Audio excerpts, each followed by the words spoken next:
everybody, it's Chris from FuzzySheepCrafts.com, and thank you for joining us for our first knit along here at the Stitch and Unwind blog. First thing I want to do is thank Gallery Yarns for a lovely pattern, and also for our generous prize. So let's get started on our knit along. Hi everybody, it's me again. I have to show you how to measure our foots so that we get the right pattern size, because the pattern is sized, and you'll be able to customize it as we go along. But just to get us started, the first thing we have to do is measure our foot circumference, and we're going to do that across the ball of our foot, and it's pretty easy. We're just going to go around here. We're just going to measure in inches. If you are metric, it is listed on the pattern as well. This will just give us a general idea of where we want to be for our pattern. I'm a 9.5. See if you can see that. There you go. I'm probably going to knit mine a little snug because I am going to wear them. I'm knitting mine in cotton. I'm going to make bed socks. So I'm going to go a 9.5. The other measurement that we need is we need to measure from our instep, which is here, to the end of our toe. If you can't reach, you know, like I'm doing with my foot up in a chair, you can always just plop your foot down on a piece of paper, trace around it. That works as well. So I'm gonna do probably a 7-inch for my foot length from my instep to my toe, and we'll be able to customize that as we go along, because we're gonna stop at a certain point and work our decreases over our toe, and you can make, you know, stop further back or further up if you want a longer toe section. So we've got our measurements. And now the next thing we have to do is our gauge swatch. Do your gauge swatch, people. Okay, now I've knit my gauge swatch. You can see this is kind of a puny gauge swatch. I'm notoriously stingy with my yarn. So you may want to make a bigger one to make it easier on yourself. As you can see, I'm having to pin this down and just wrangle it in submission, but I'm notoriously stingy and I hate ripping out yarns, so I do the tiniest gauge swatch possible. As you can see, I'm not even knitting it out of the yarn I plan on making my socks out of. I'm going to be doing it in that. Same brand of yarn, just different colorway, just because I have some extra. So as you can see, I've got my gauge swatch, and here's why we have the important do your gauge swatch, people. I've done my gauge swatch, and my tension needs to be adjusted. I don't think I need to change my needle size. I'm off by about 4 stitches, so I think if I just tighten my knitting, I'll be right on. And my yarn is just a very tiny bit thicker than a standard worsted weight. I do find that this is some blue sky cotton. It does, I think, knit up just a tiny bit thicker. So I need to adjust with my tension, and I know I can just hold my yarn a little firmer, and that should work for me. So do your gauge swatch.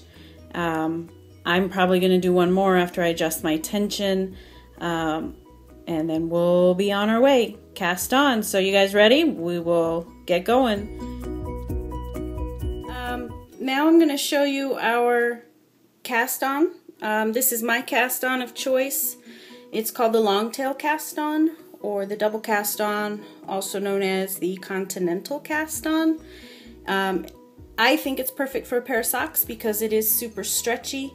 So when we do seam up these socks, because they are knit flat, when we do seam them, you'll have a nice stretchy cuff. You'll be able to pull it up your foot and over your heel without any problems. Of course, there's tons of cast-ons out there, so pick your favorite one. There's tutorials all over the place. So if you need help, just type it into Google or drop me a line. I'd be more than happy to help you through. So the first thing we're going to do for a long tail cast-on is just pull a bunch of yarn out of our ball. Pretty easy. And then we're going to make a slip knot. We are not going to make a slip knot down here at the end of our yarn. Nope. Throw that down there. We are going to do a slip knot pretty far away from that cast on, and from that end, and you will get better about knowing how far to do it. There's ways to measure it. I don't measure. I just kind of wing it, and if it's not long enough, then I rip it out and do it again. So, not hard. So, simple slip knot, easy enough. Okay, then we are going to take our slip knot and we're going to put it on our needle, and we're going to have the yarn going to the ball off to one side, and we're going to have the long tail. Yeah, get the name, see, long tail off.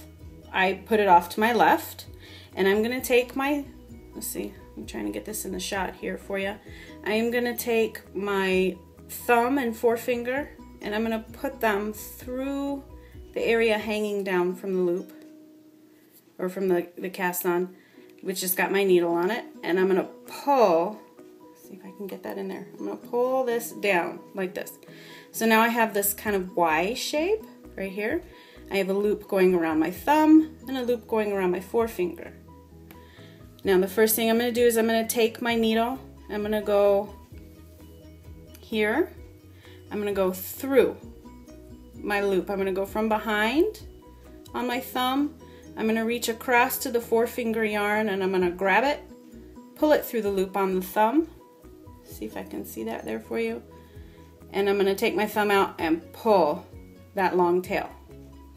Okay, let's do it one more time. Try and keep my finger out of the way. So there's my thumb, go through the thumb loop, catch the forefinger, pull it through the loop on the thumb, let go, and pull. And you will get practice, do it, just practice casting on a few times. And you'll get the hang of it. You don't have to make it super tight when you pull it out. There we go. And we're going to just cast on like this. If you need further help with this, drop me a line. I don't mind helping you out. We can do Skype or whatever you want to do. Or you can just Google. There's tons and tons of tutorials. This is just a fast one to get you guys started. So, okay, so we have measured our foot. We have done our gauge swatch, puny as it is, and we've read our pattern. So we're ready to go. Let's cast on. We are going to knit, I've got my pattern here. We're going to knit the leg of the pattern of the sock first. And remember, it's knit flat, so we don't have to worry about any circular needles. I am working on circular needles, you'll see as we go along. That's just because I have the cast twins at home, and I need to be able to throw it down and go play referee. And I find if I use the straight needles, I lose stitches. So I use circulars almost exclusively.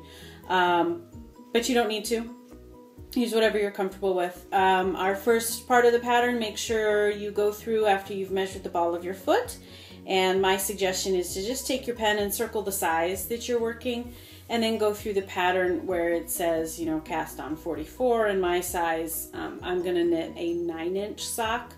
So I'm going to cast on the large size, which is 56 stitches. So I go through and I just circle size large as I'm going along in the pattern, just so that I don't forget, because I will. So that's my little tip for you. The other thing I'm going to suggest is make sure you have your needle holders or your stitch holders handy for when we split, because as soon as we get to the end of our leg, we're going to split into the instep, the top of the foot, down to the decreases for the sock, up, and then we're going to do the heel flaps, or the gussets, which will be the part that goes up underneath your foot. So have those handy. I'll have a tip for you on those as well next week. You can customize your leg if you'd like. I'm actually going to be knitting mine a little short because I am making bed socks and I don't necessarily need all that leg fabric. So I'm actually going to knit mine shorter, and then all I'm going to do is I'm going to watch my repeats, and I'm just going to make sure I end my pattern in a good place. I'm going to suggest to everybody, if you do adjust your length on your leg, to make sure you end on a wrong side row. That'll make it, a wrong side row in our case is an even number row. Make sure that'll make it so that we have a good place for our dividing section. So we're ready to go. Let's cast on, and I will see you guys next week. Thanks for watching, and thanks again to Galler Yarns for our pattern and our prize, and also AllFreeKnitting.com. And if you guys have any questions, drop me a line. There's plenty of ways to contact me on FuzzyShootCrafts.com. Thank you.